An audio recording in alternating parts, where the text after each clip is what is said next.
Bom dia. Tudo bem? Tranquilo? Ficaram assustados com a quantidade de crianças ou só eu? Vamos parar tudo agora e orar pelos professores, né? Acho que eles vão precisar. Acho que já foi gente para lá para suprir um reforço aí de última hora, mas graças a Deus aqui estamos. Nas últimas semanas a gente vem conversando sobre o livro de Esther, uma série chamada Providência, a fidelidade de Deus na história de Esther. E hoje eu queria começar te fazendo uma pergunta. Você já se sentiu injustiçado na sua vida, em algum momento? Você sentiu que você fez o que era certo, as pessoas não fizeram o que era certo em relação a você, e você acabou sofrendo o dano mesmo assim? Vou te dar alguns exemplos para talvez refrescar a tua memória e fazer com que você reviva a dor, porque esse é meu objetivo nesse exato momento, a dor da injustiça. Você já fez, por exemplo, um projeto no trabalho e aí você mostrou para o teu chefe, o teu supervisor, e ele levou aquilo adiante como se fosse a ideia dele e recebeu os méritos por isso e nem sequer falou contigo sobre o que você fez ou um agradecimento público, alguma coisa nesse sentido? Você já passou por alguma situação onde alguém foi contratado ou promovido no teu lugar porque era amigo de alguém mais influente e isso te deixou preocupado? Muito obrigado. Isso te deixou preocupado, triste, fez com que você se sentisse injustiçado? Ou na escola, por exemplo, aquele trabalho em grupo, você fez quase todo sozinho, mas aí você tem vergonha de falar em público, e o teu colega, que a única coisa que ele faz é falar em público, ele pegou o trabalho no dia, ele não teve trabalho nenhum, ele simplesmente foi lá na frente, apresentou e ganhou mais pontos do que você ainda. Você já se sentiu injustiçado por isso? Eu era esse colega, mas eu não queria falar sobre os meus pecados hoje, a gente vai falar sobre você. Você já se sentiu em momentos na sua vida onde absolutamente nada dá errado? Por exemplo, você precisa vender o seu carro, vem um ônibus da City e bate na lateral dele. Meu nome é Sávio, eu sou a CBM e eu estou falando de mim nesse exato momento. Como é que você reage em momentos assim? Ou, por exemplo, você ficou acordado até tarde para ver uma luta e viu aquele teatro ontem entre o Sona e o Anderson Silva. Não sei se você teve o privilégio de assistir, se não. Enfim, não queria nem falar sobre isso, porque eu estou com sono hoje por conta disso, inclusive. Mas você já se sentiu injustiçado? Como é que você reage? Você se culpa? Você culpa Deus? Você culpa o outro? Você procura alguém para colocar a culpa? Ou você reage simplesmente fingindo que aquilo não aconteceu? Ou você segue confiando que há um Deus que governa, mesmo nos momentos em que você sente-se injustiçado? Você segue confiando em Deus?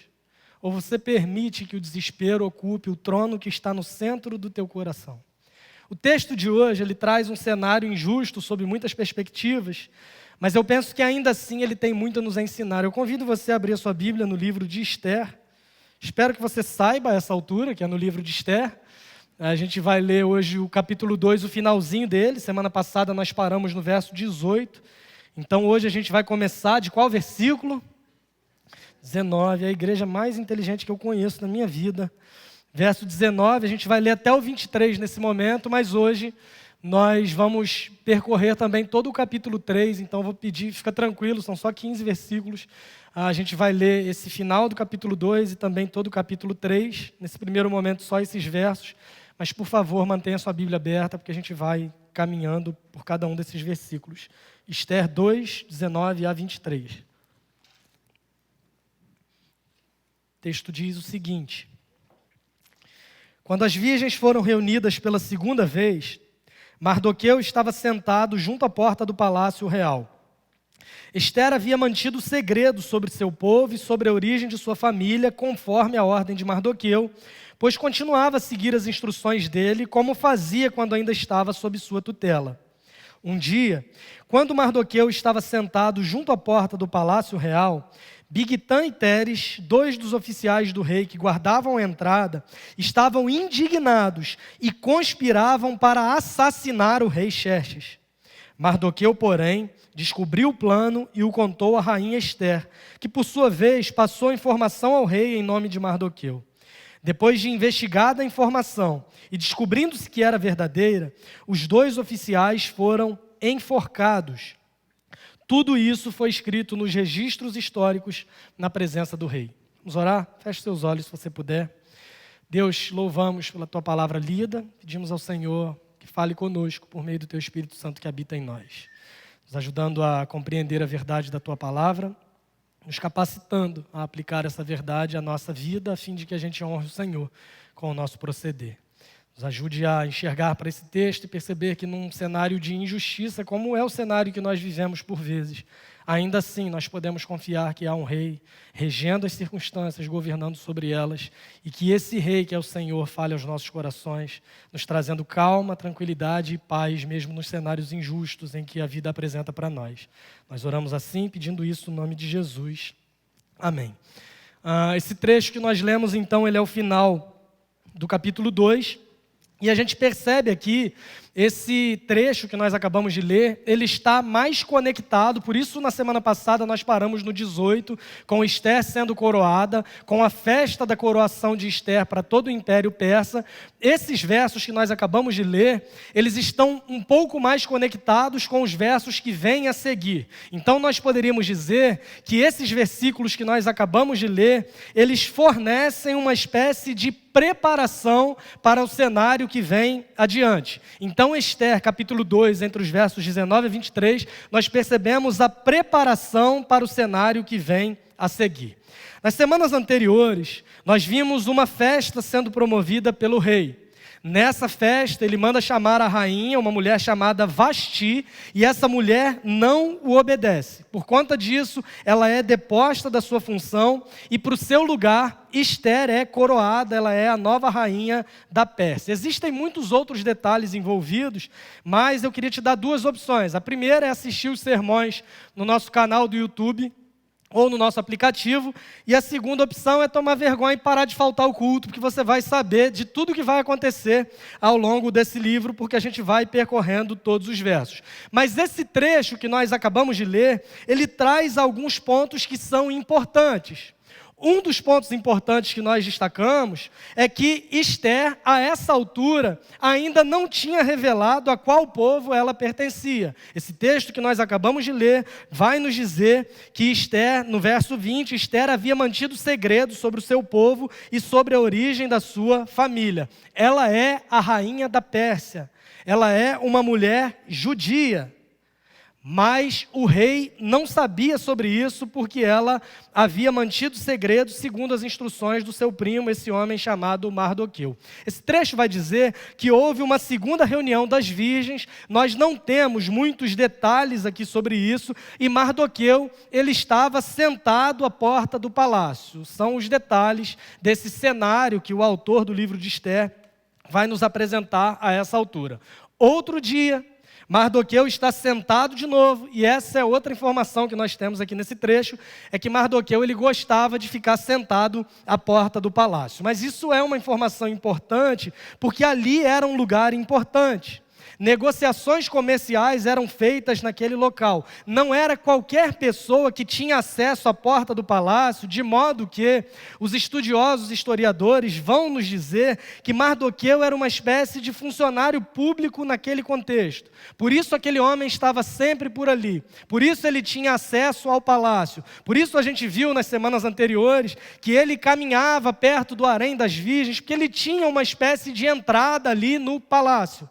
Então, nós percebemos essas informações importantes sendo apresentadas para nós.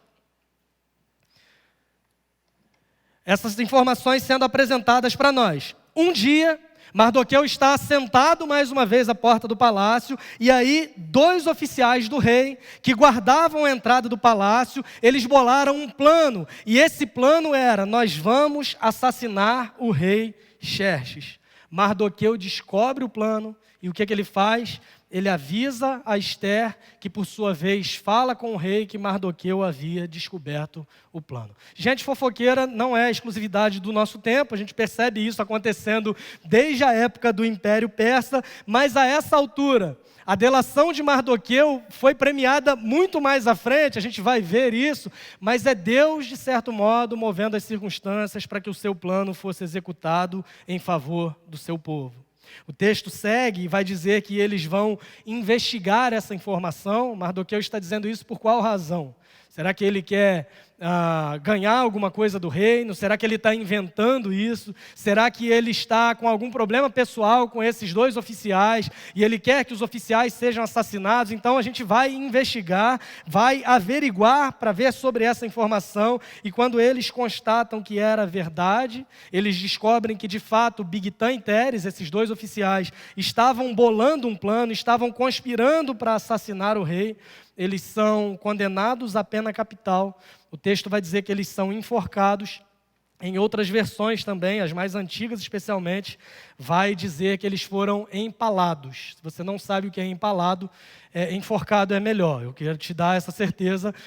O empalamento era uma espécie de tortura utilizada em culturas mais antigas, onde eles vazavam a pessoa por uma estaca. Normalmente era ainda pelo ânus, e ela vazava, e aquilo saía, o que nos dá vontade de morrer enforcados. Se a gente tem a opção de escolher entre um e outro, é exatamente isso. Há uma discussão, porque a palavra é muito parecida no original, mas o fato, e o que importa para nós a essa altura, é que eles sofreram a pena capital. E esse trecho que nós acabamos de ler termina com a última frase dizendo o seguinte: tudo isso foi escrito nos registros históricos na presença do rei.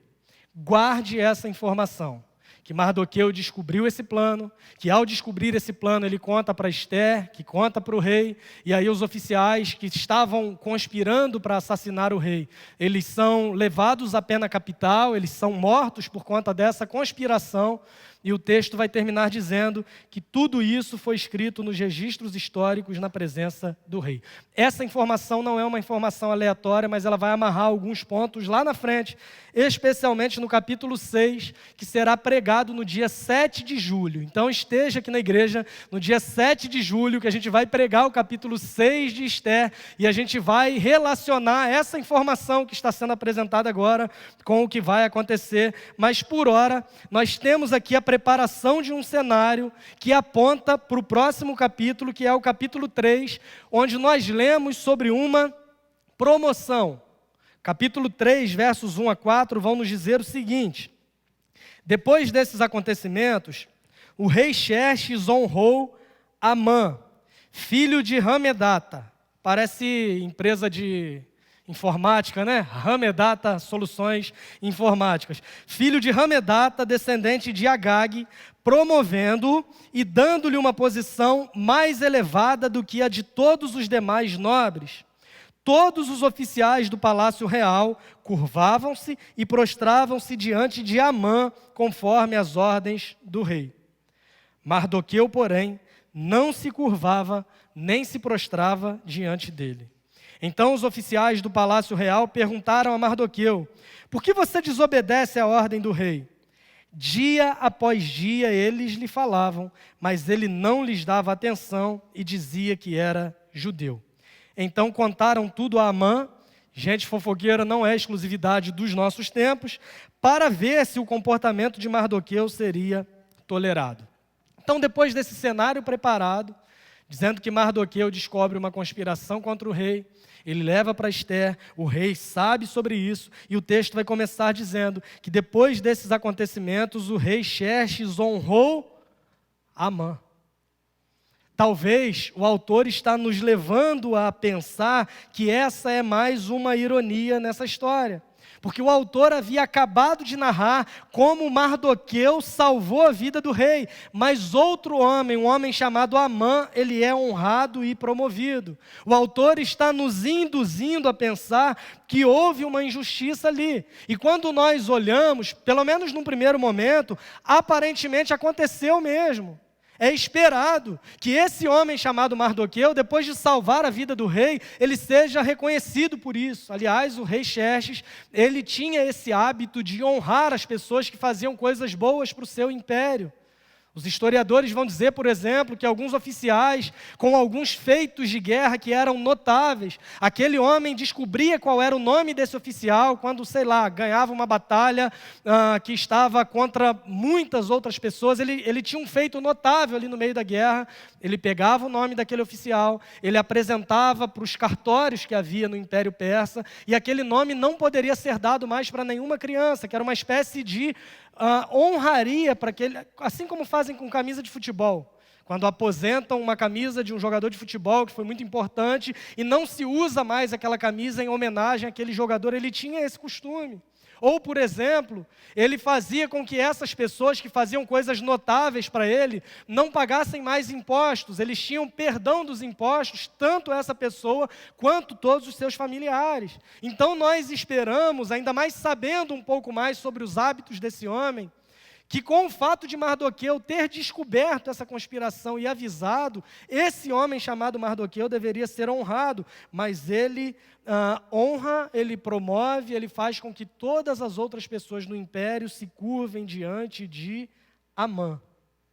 É muito interessante pontuar também, irmãos, que até o capítulo 2, nós percebemos em muitos cenários o rei se aconselhando com o que eles chamam de sábios do império. Mas a essa altura, nós não percebemos mais os sábios conselheiros do rei aqui. A partir de agora, há uma concentração maior de poder e influência. E essa concentração maior de poder e influência está exatamente sobre esse homem chamado Amã. O rei deu-lhe uma posição mais elevada do que a de todos os outros nobres.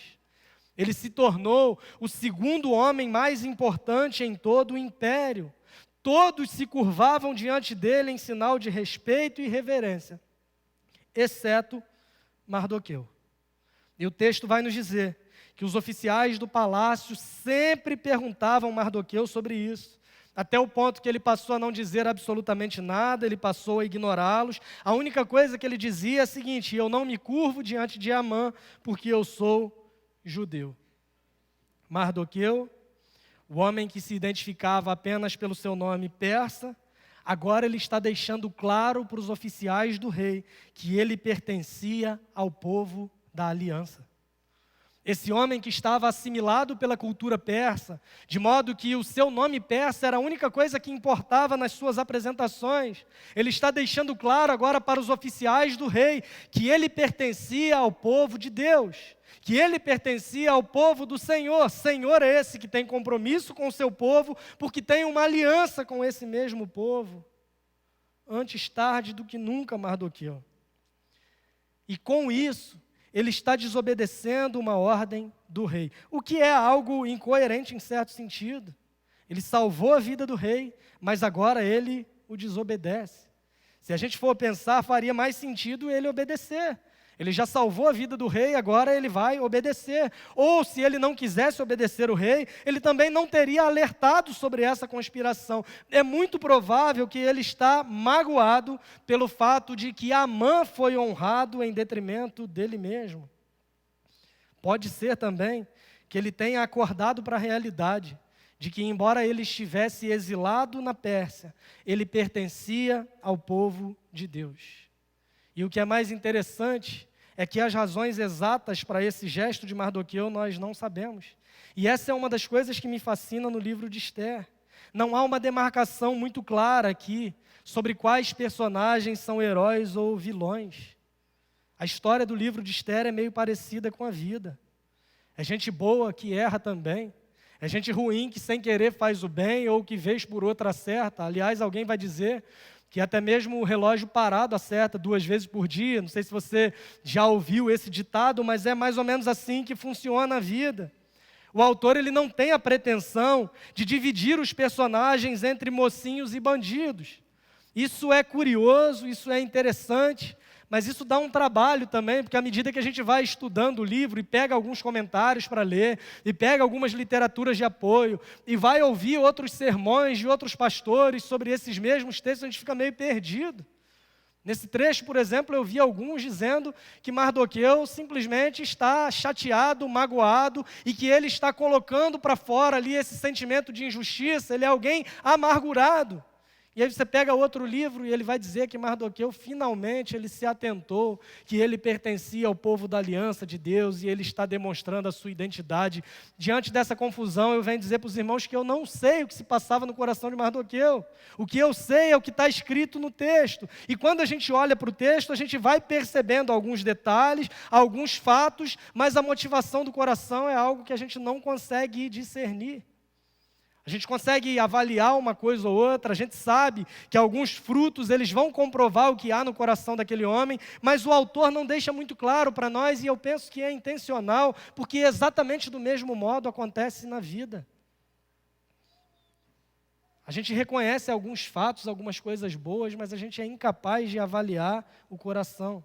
E de fato, nessa história o que a gente tem aqui é o seguinte: Amã foi honrado e Mardoqueu não se curvava a ele.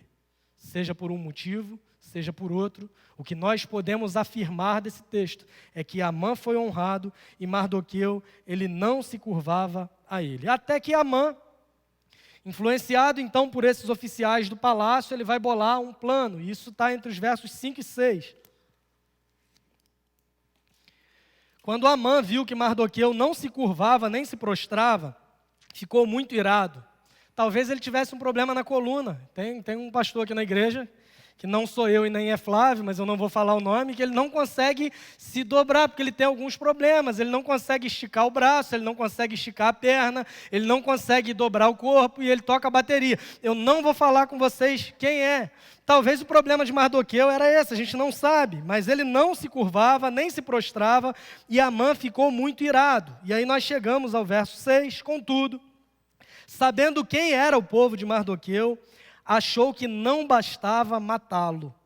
Em vez disso, Amã procurou uma forma de exterminar todos os judeus, o povo de Mardoqueu, em todo o império de Xerxes. Que homem rancoroso, né? Ele foi promovido, agora a gente percebe todo mundo se curvando a ele. O texto vai nos deixar claro que o único homem que não se curvava a ele era Mardoqueu.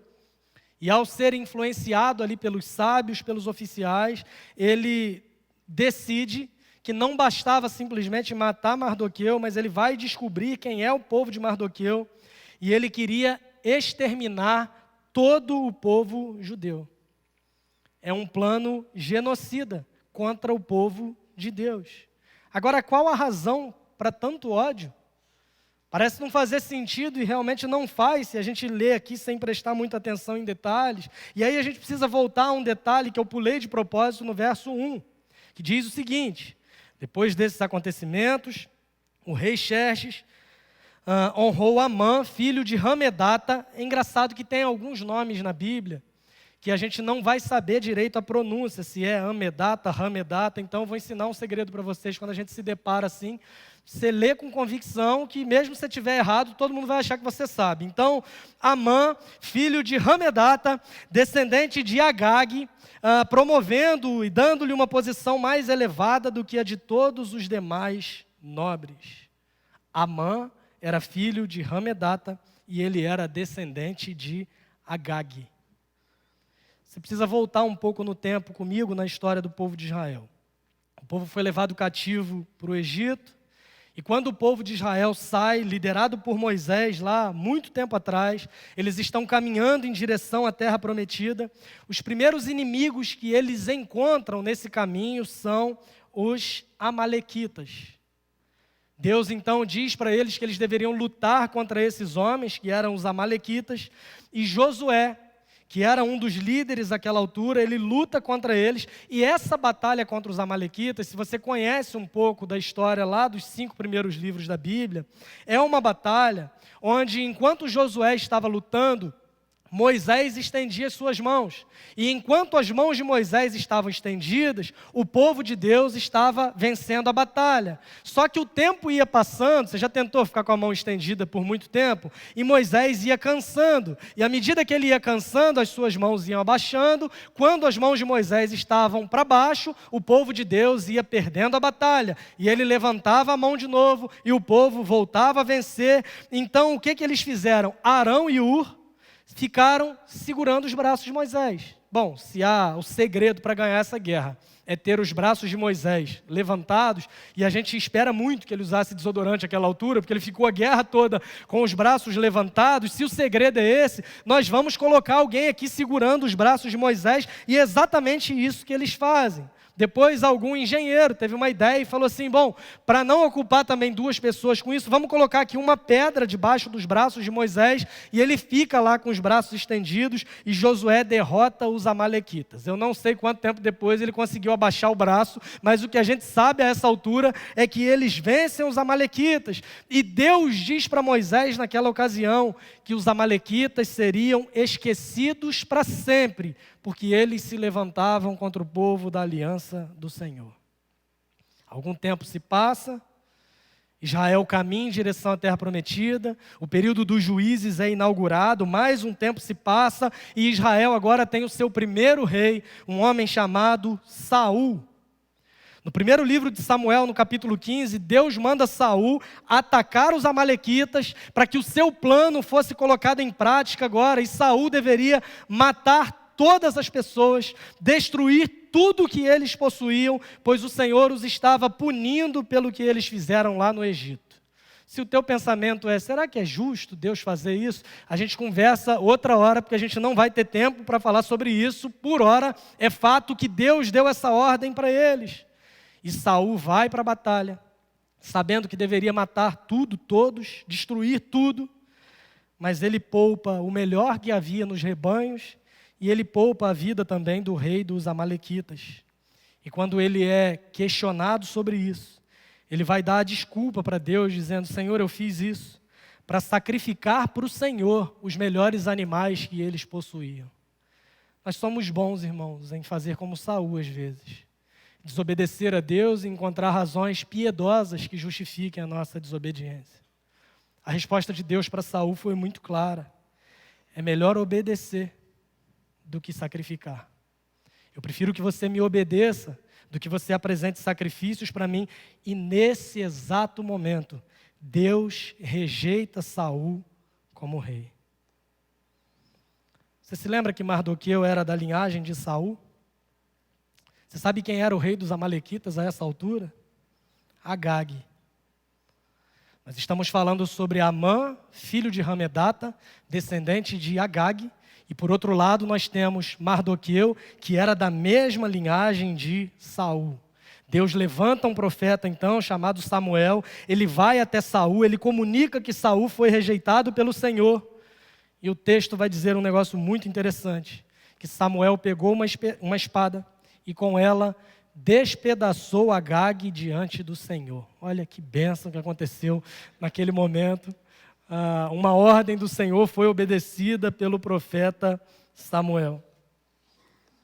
Havia então, irmãos, a gente consegue perceber isso, uma animosidade histórica entre judeus e amalequitas, especialmente entre alguém da linhagem de Saul e um descendente de Agag.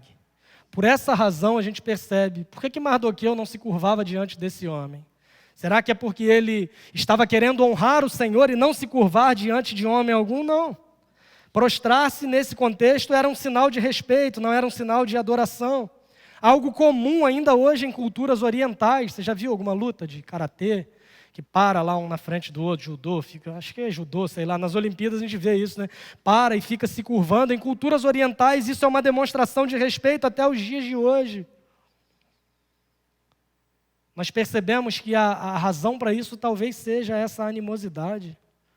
Alguém da linhagem de Saul, sabendo que o seu antecessor lá foi rejeitado por Deus nessa batalha, ele odiava com toda a razão e com toda certeza os amalequitas. E os amalequitas sabendo também que foi alguém do povo de Israel que despedaçou o grande rei Agag, com toda certeza eles odiavam os judeus também. Então a confusão não era um problema pessoal entre Mardoqueu e Amã, era um problema muito maior do que eles e que fica claro para nós aqui, à medida que a gente vai acompanhando esse livro de Esther. Eu não sei se você consegue perceber isso, irmãos, mas mais uma vez me fascina a quantidade de coincidências presentes nessa história. Não são coincidências, irmãos. É a mão de Deus guiando o destino. Amã decide, então, colocar o seu plano em prática. E aí nós vamos para o verso 7 até o final do capítulo 3, que diz o seguinte. No primeiro mês, isso é importante, eles estão no primeiro mês, do 12º ano do reinado do rei Xerxes, no mês de Nisan, lançaram o pur, isto é, a sorte na presença de Amã, a fim de escolher um dia e um mês para executar o plano. Ele era um homem, a gente percebe que Amã era um homem extremamente organizado. Ele tinha um plano que era destruir todos os judeus, e ele decide então jogar um dado, tirar sortes, para o ímpar, 0 em 1, qualquer outro desses que você quiser imaginar, para decidir quando o seu plano seria colocado em prática. Se Flávio fosse Amã, faria uma planilha, as coisas aconteceriam de modo muito mais rápido, mas ele decide ali tirar sortes, e eu me perdi onde eu estou no texto, assim, a fim de escolher um dia e um mês para executar o plano, e foi sorteado o 12º mês, o mês de Adar. Eles estão no primeiro mês, o plano seria executado no 12º mês. Então a gente vê um intervalo longo aí de 11 meses para que esse plano seja... Leitura comigo no verso 8. Então Amã disse ao rei Xerxes: existe certo povo disperso e espalhado entre os povos de todas as províncias do teu império, cujos costumes são diferentes dos de todos os outros povos e que não obedecem às leis do rei. Não convém ao rei tolerá-los. Se for do agrado do rei, que se decrete a destruição deles, e eu colocarei 350 toneladas de prata na tesouraria real à disposição para que se execute esse trabalho. Em vista disso, o rei tirou seu anel-selo do dedo, deu a Amã, o inimigo dos judeus, filho de Ramedata, descendente de Agag. Você vê que o autor está enfatizando isso cada vez que o seu nome aparece. E lhe disse: fique com a prata e faça com o povo o que você achar melhor.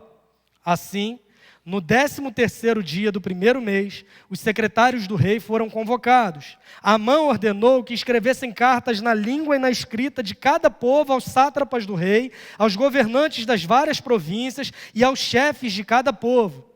Tudo foi escrito em nome do rei Xerxes e selado com o seu anel. As cartas foram enviadas por mensageiros a todas as províncias do império, com a ordem de exterminar e aniquilar completamente todos os judeus, jovens e idosos, mulheres e crianças, num único dia, o 13º dia do 12º mês, o mês de Adar, e de saquear os seus bens.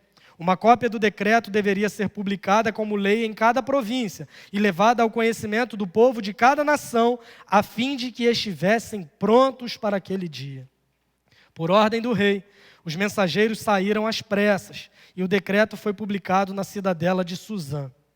O rei e Amã assentaram-se para beber, mas a cidade de Suzã estava em confusão. Eles fazem um sorteio para definir quando esse plano seria executado. Eles estão no primeiro mês. O sorteio indica que isso aconteceria no 12º mês, um tempo longo. Mais uma vez, uma coincidência, entre aspas, ou seja, mais uma vez, a mão de Deus guiando todas as coisas do destino do seu povo.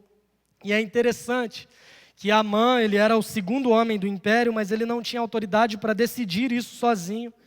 E ele leva o seu plano ao rei de modo curioso. Ele apresenta o que nós chamaríamos aqui de meias-verdades. Se você conhece futebol, esse é o Vene Casagrande do Império Persa. É um jornalista que é conhecido como o homem das meias-verdades. E é mais ou menos o que Amã faz aqui. Ele se apresenta diante do rei e ele diz assim: olha, rei, existe aí na Pérsia certo povo disperso.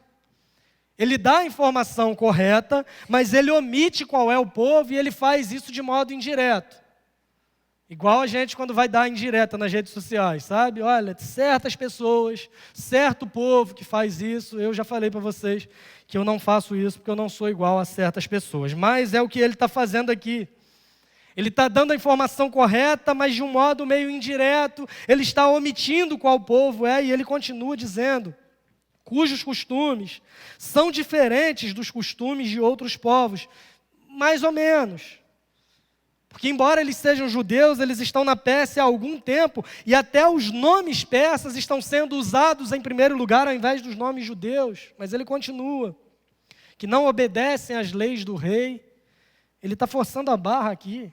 Era apenas esse caso de desobediência, e não era em relação ao povo, mas apenas em relação a Mardoqueu. E ele tira uma conclusão a partir de argumentos distorcidos, dizendo: não convém ao rei tolerá-los. Se for do teu agrado, mata todo mundo, faz um decreto, e a gente vai matar todo mundo. Amã chega a oferecer 350 toneladas de prata ao rei para que o plano fosse executado. 350 toneladas de prata. Nem na sala de troféu do Vasco tem tanto troféu de prata assim, de vice-campeão, igual tinha nas mãos de Amã. Ele oferece isso para que o plano fosse executado. O rei confiava tanto em Amã que ele abre mão da prata e o autoriza a dar sequência ao seu plano, como se fosse um plano do próprio rei. Amã então convoca os secretários do rei, que escrevem cartas nas línguas de todos os povos que pertenciam ao império.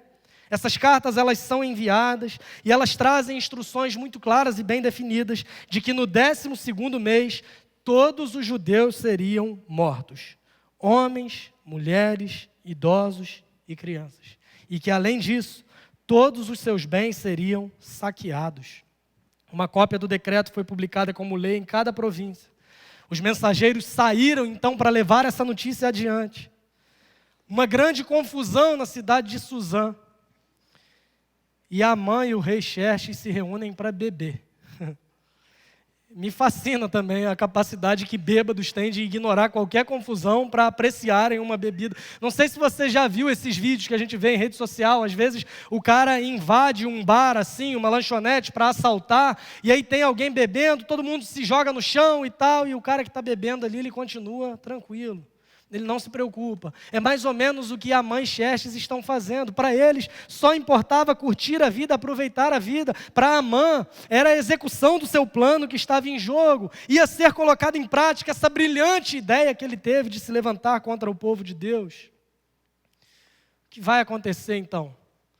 Volta semana que vem que você vai descobrir com toda certeza. Mas ao fim desse capítulo 3, esses 4 P's, que nós percebemos aí, a preparação, uma promoção, um plano e a prática, isso para facilitar o nosso entendimento nessa divisão dos versos, já nos mostram, irmãos, pontos que são interessantes e fundamentais na nossa vida cristã, mesmo nos dias de hoje. Sobre a preparação, quando Mardoqueu descobre a conspiração para que o rei fosse assassinado, nós podemos perceber que esse homem está no lugar certo, na hora certa, para saber da conspiração e para avisar o rei. Como eu disse há algum tempo, seria mais uma coincidência na história, se nós não crêssemos em um Deus que rege todas as circunstâncias. Quando nós olhamos para essa preparação, irmãos, nós somos lembrados de que servimos a um Deus que não é surpreendido por detalhe nenhum do que acontece no mundo.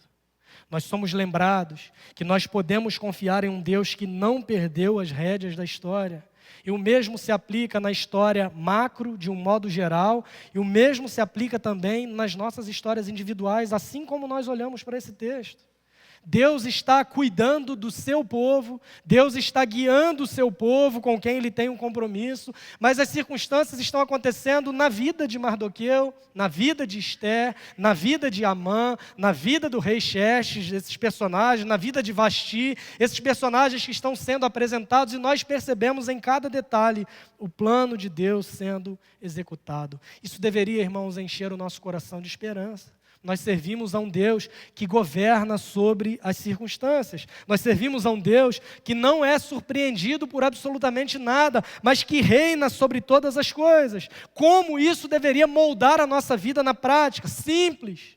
Tudo parece estar dando errado na sua vida. Você está se sentindo injustiçado. As coisas não estão acontecendo como deveriam.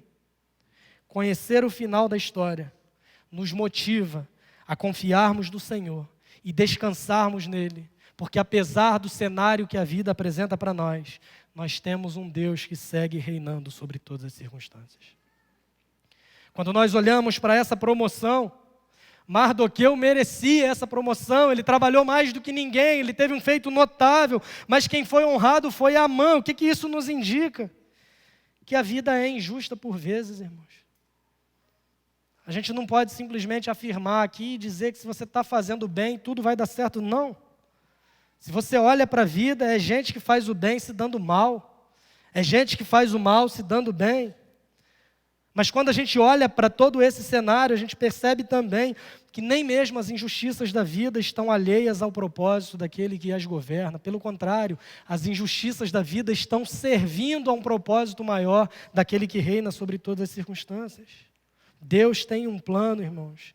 E mesmo que seja difícil experimentar isso, no momento em que nós experimentamos, a vontade dele é boa, é perfeita, é agradável. Nós servimos a um Deus capaz de transformar essas injustiças, capaz de reverter maldições em bênçãos. Aparentemente, o que está acontecendo aqui, um homem ímpio, que não merecia, ele está sendo honrado. E isso realmente faz o nosso coração ficar aceso, furioso contra essa injustiça. Mas se nós conhecemos o fim da história, nós sabemos que as circunstâncias estão sendo movidas para a ação de Deus em favor do seu povo, porque Deus tem um povo, e Deus tem um compromisso com esse povo, ao qual Ele mesmo escolheu. Quando nós olhamos para o plano aqui, quando Amã tenta matar não simplesmente Mardoqueu, mas exterminar todos os judeus, nós olhamos para essa história e nós percebemos que sempre haverá inimigos para o povo de Deus. Eu não estou falando aqui sobre Israel, Jerusalém. Quando nós olhamos para o Novo Testamento, o povo de Deus é a igreja do Senhor e sempre haverá inimigos para a igreja do Senhor. Sempre haverá pessoas intentando o mal daqueles que temem ao Senhor.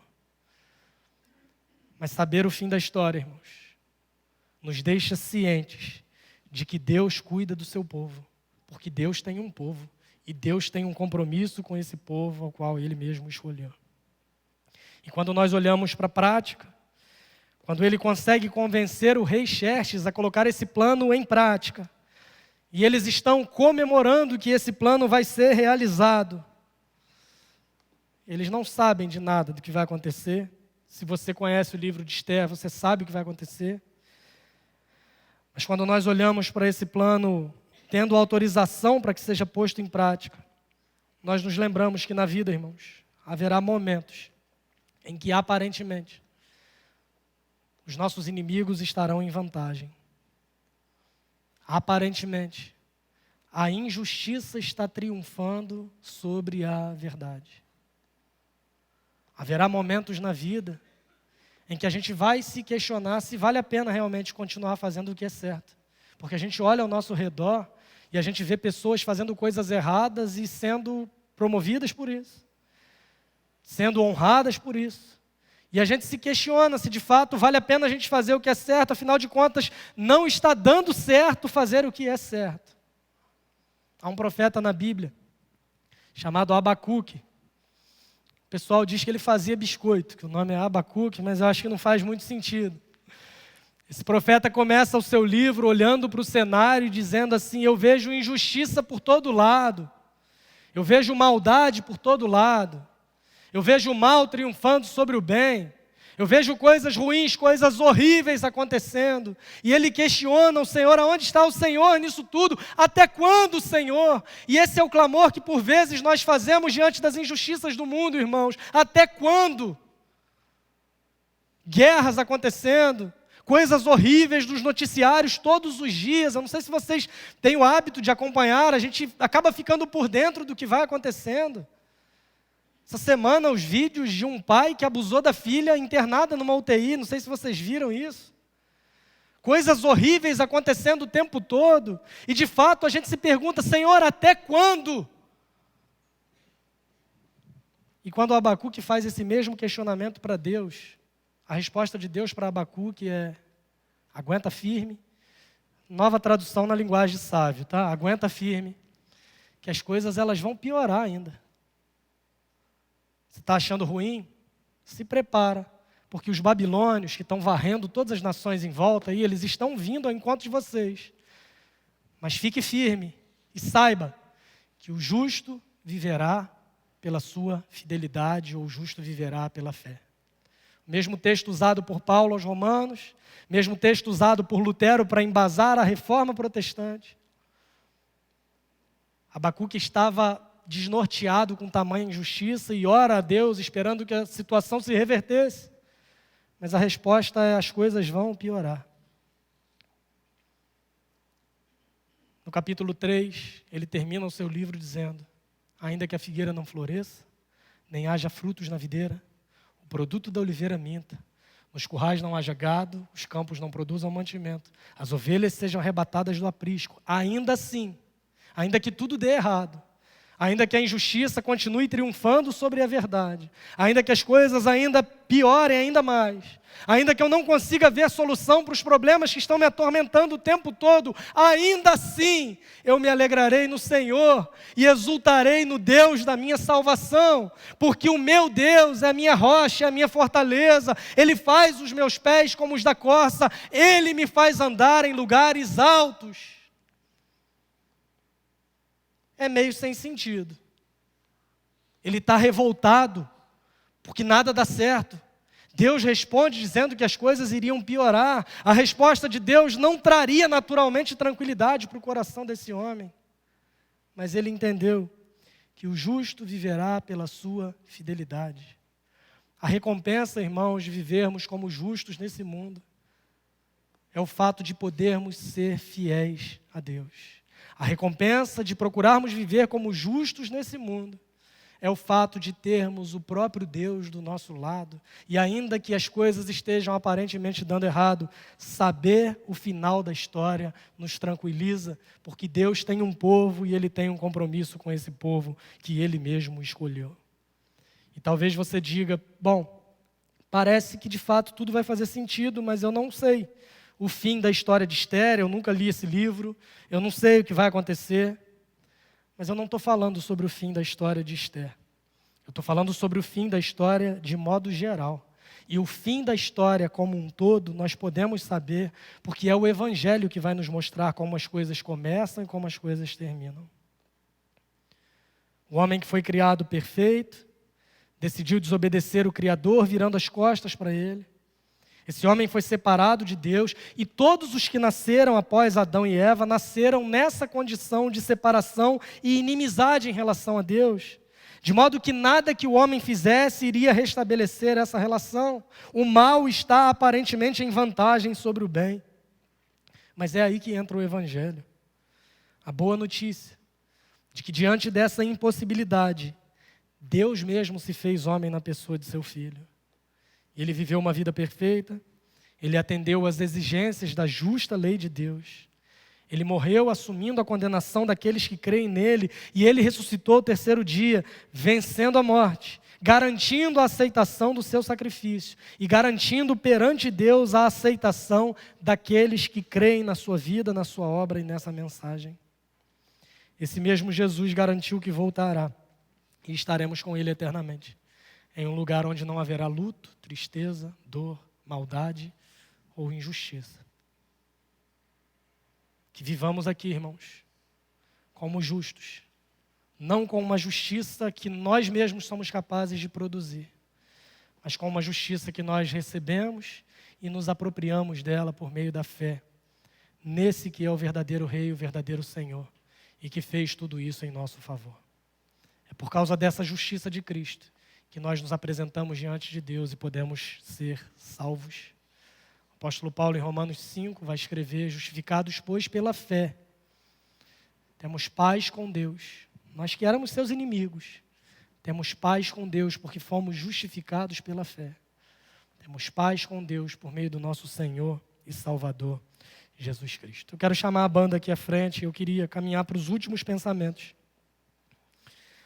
Mesmo diante do aparente triunfo do mal sobre o bem, mesmo diante das injustiças da vida, irmãos, nós temos a certeza de que os inimigos do povo de Deus foram derrotados de forma definitiva na cruz do Calvário.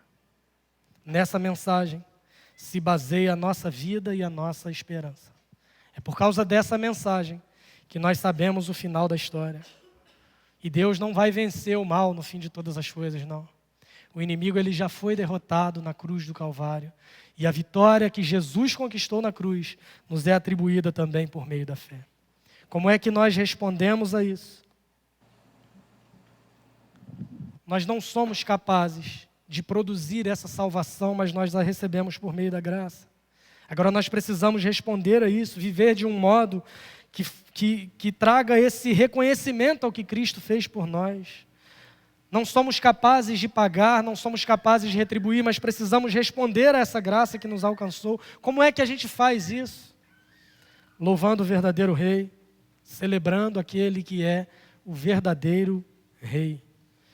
Não um rei que é cúmplice de injustiças como Xerxes, mas um rei que decidiu amar pessoas injustas e vestir essas pessoas com a sua própria justiça, que nos é imputada por meio da fé. Se cremos em Jesus, o Rei dos Reis, o Senhor dos Senhores, louvemos o seu nome para sempre. Que Deus seja glorificado através de nós.